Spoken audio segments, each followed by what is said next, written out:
YouTube live, so the video can be utilized. Yeah, yeah.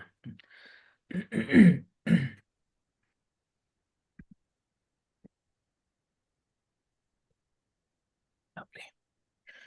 Hey everyone, welcome back to Healthy Mind, Healthy Life, the podcast where we dive deep into the conversations that inspire growth, resilience, and success. I'm your host Avik, and today we are bringing you a conversation that could change the trajectory of your business journey, entrepreneurship. So it can feel like riding a roller coaster, exciting, terrifying, and full of unexpected twists. But what if you had a guide, someone who's already navigated this chaotic ride and can help you not just survive but thrive? Well, you are in luck because today we are joined by none other than Dan Goodstein. So welcome to the show, Dan. Avik, good to be with you. Thanks for having me. Lovely, lovely. And Dan, like before we start, I'll quickly love to introduce you to all of our listeners.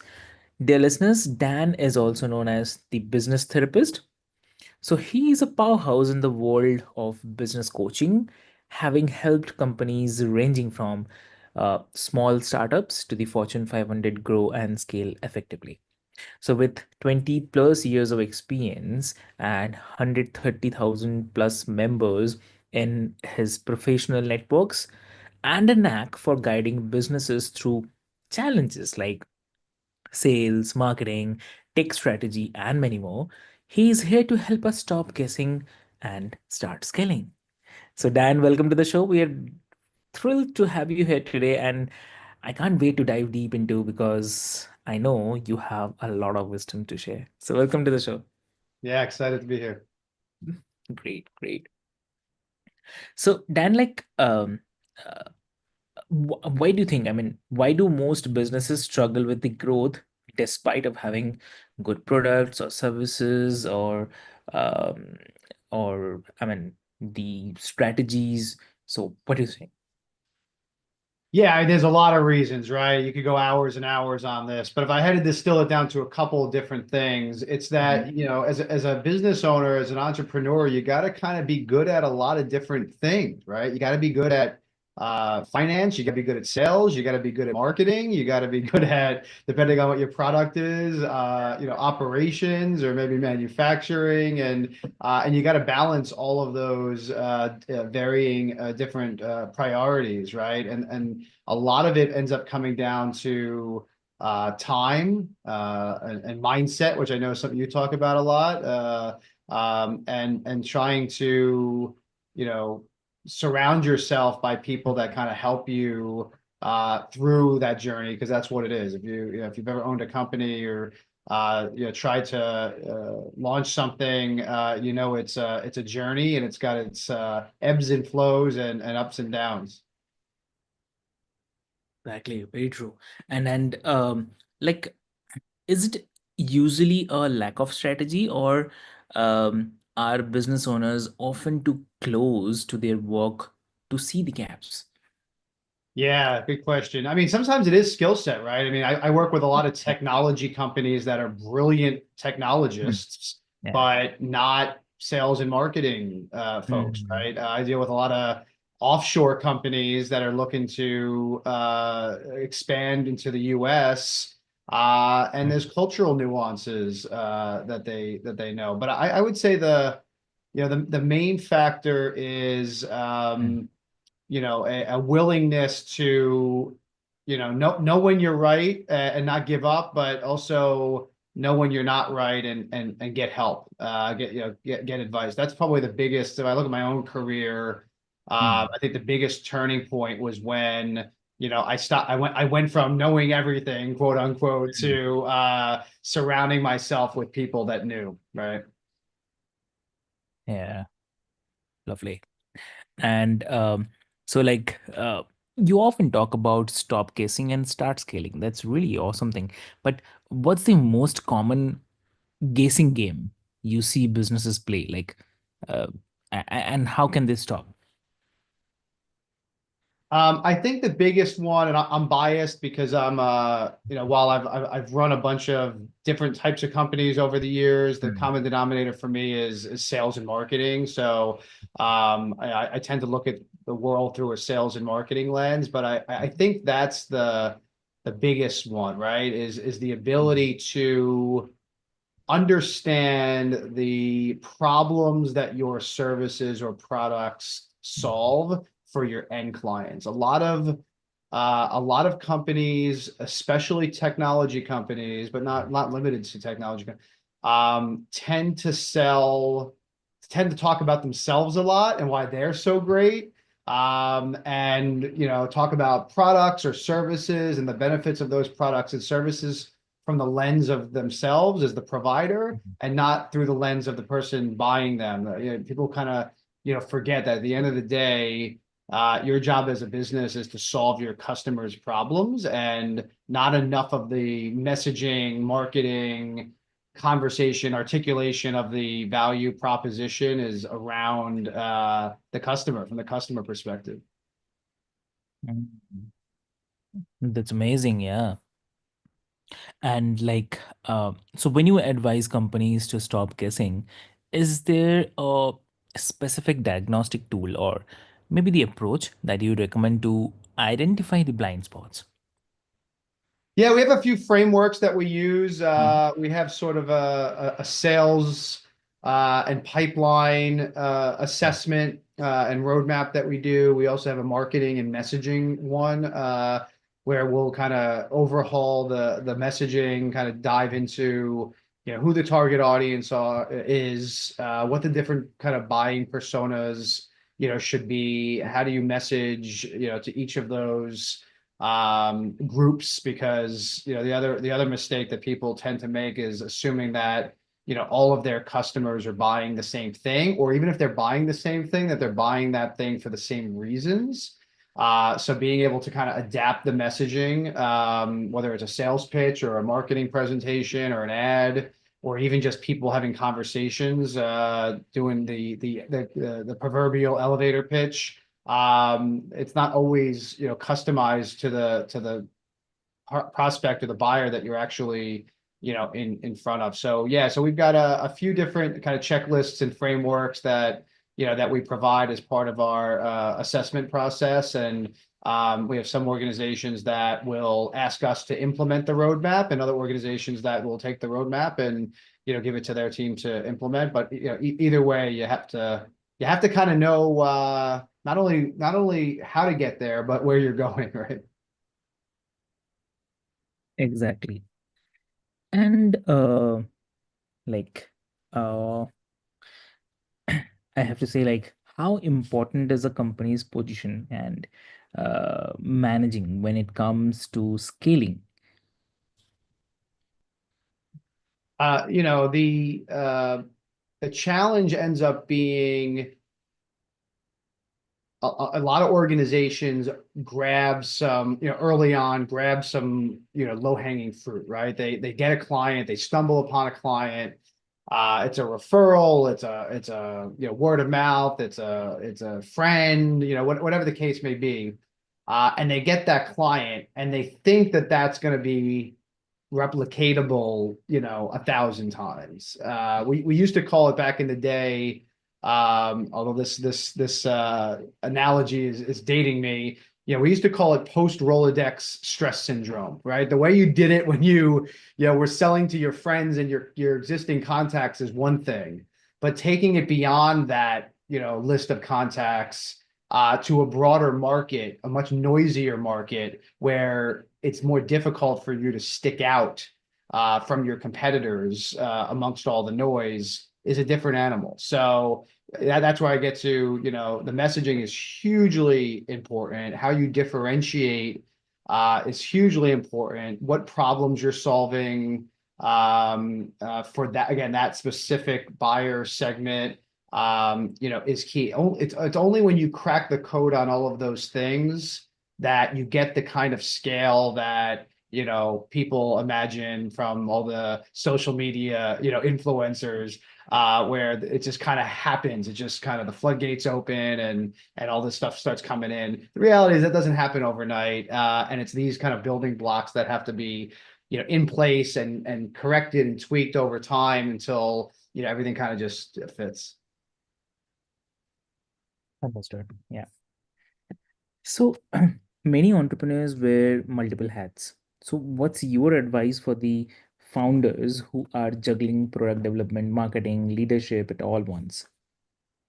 Balance. It's that the problem with an entrepreneur, as I realized in my own life many years ago, is that if you work a standard 9 to 5 job, I'm not saying that you don't bring, some people don't bring their work home with them, but you know, if there are even traditional 9 to 5 jobs anymore, you kind of disconnect after 5 o'clock, right? And so that creates a natural partition between your work life and your personal life. That doesn't happen for entrepreneurs. I remember having, anxiety. I call it entrepreneurial anxiety, for many years, because every time I took a day off, I was thinking about the revenue that I could have possibly gotten if I spent that day selling something, right? Because the good news is your income is not capped, but the bad news is your income is not capped. You're always thinking, hey, should I be spending my time on hanging out with my kids or trying to close the next deal. So I think one thing, and this is a journey that, interestingly, I've been on my own kind of, I think mental health journey over the last few years, especially since kind of COVID, when I started, working from home full time, is trying to create this balance. The reality is that, I can go for my daily walk for an hour in the middle of the afternoon. And when I get back, the world has not imploded most of the time, right? So, in fact, the area where I walk in my neighborhood, when I first moved into my house, I told my wife I didn't think it was going to work. She goes, "Why? It's beautiful. It's by the water." I said, "Yeah, but there's no cell phone reception, and I won't be able to, make or get any calls or emails, for this hour while I'm on my walk." It didn't take me too long to realize that was actually a positive, not a negative. That I'm glad to be in a place where I can't use my phone for an hour every day. You got to find that balance. Otherwise, you have a Steve Jobs situation where you're successful in the business part of your life, but not in the personal side of your life. Understood. Yeah. So, as someone who regularly interacts with senior executives globally, what's the one common mistake that you have seen even large corporations make when trying to innovate? I'm trying to innovate. Innovation for the sake of innovation. Innovation is like a magic word in the technology business, right? Everybody wants to innovate. Everybody wants to have it's built into you when you're in the tech space. You have to have the next best thing. You got to have a better widget than the next guy.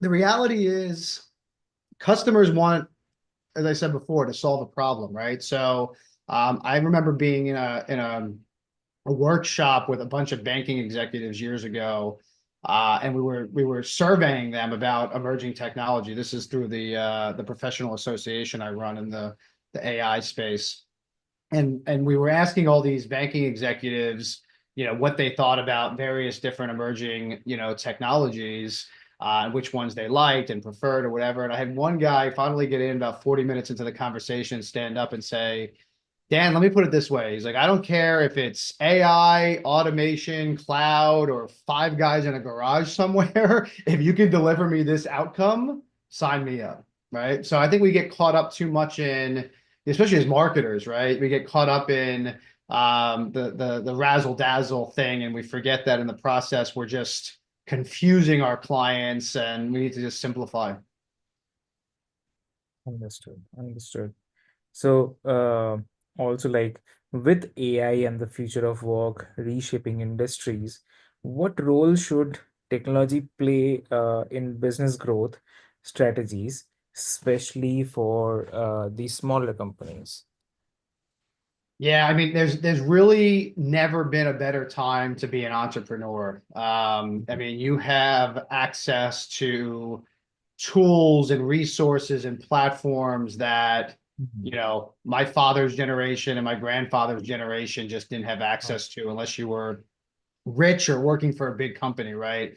Mhm. So the democratization of all of this technology is amazing. I mean, we actually did a podcast last week on Oh. the Miko system, how you can create a $1 billion company of Mhm. one using AI agents and digital workers. So we have actually a partnership that I have is with a AI sales agency where Okay. we are doing the really difficult and tough to scale work Mm. of sales development resources, the people that are doing the cold calling, the cold emailing, the reaching out on LinkedIn, the stuff that's very time consuming and just not Mm. great work for humans to do for Correct. various reasons, being done by AI agents now, so that the people either selling or the owner themselves can focus on running the business and doing the things that they're good at,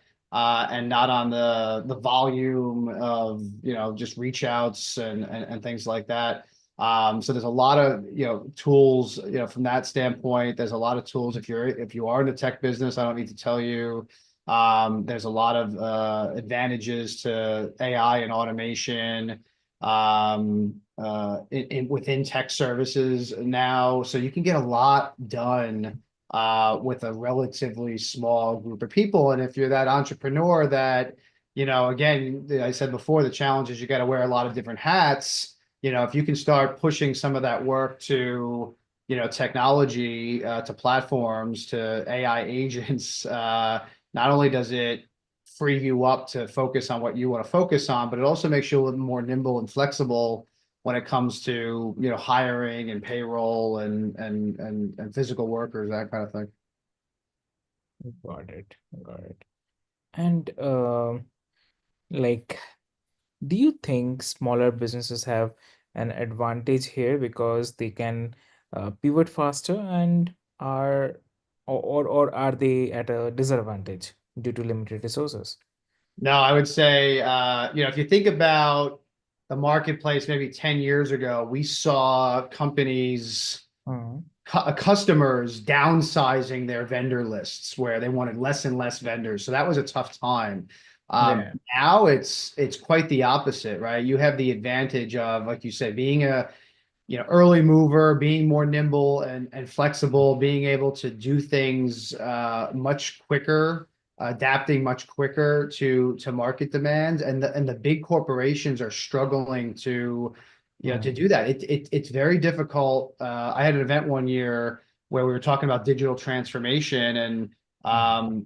there was a guy from, I think it was Lloyd's Bank in London, Okay. where he said, it's real easy for Uber to be disruptive. Uber didn't have any existing business or infrastructure when it started. He's like, if you're a 150-year-old bank, you got a lot of legacy systems, right? It's not so easy to pivot. So yeah, I think there's a huge advantage for startups and mid-sized companies. We're seeing a lot of that in the financial markets. You have these fintechs that are disrupt. A lot of them popped up during COVID, where you could, at least in the US, you could sign up for a bank account without ever, leaving your house, Mhm. which wasn't available prior to COVID in the US. So yeah, you have an opportunity to be,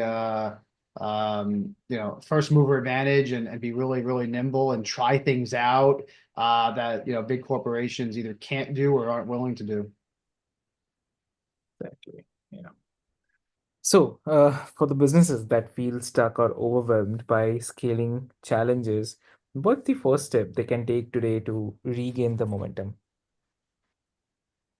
I would say, like as you said at the onset, I think get some help, right? Get some people that have been there and done that. It's a little bit easier to scale processes and things that work. It's the Hmm. trial and error that's very costly, both financially and time wise. So yeah, if you have someone who's kind of been there, done that, that's worth investing in, because it'll just accelerate, you getting to, a good place, or at least check off, Hmm. one of the pillars of things that you have to do so you can focus, on the others. I think That's good advice. The other I would say is it's very tempting to be stuck working in the business in the day to day and not devoting enough time to working on the business. I try,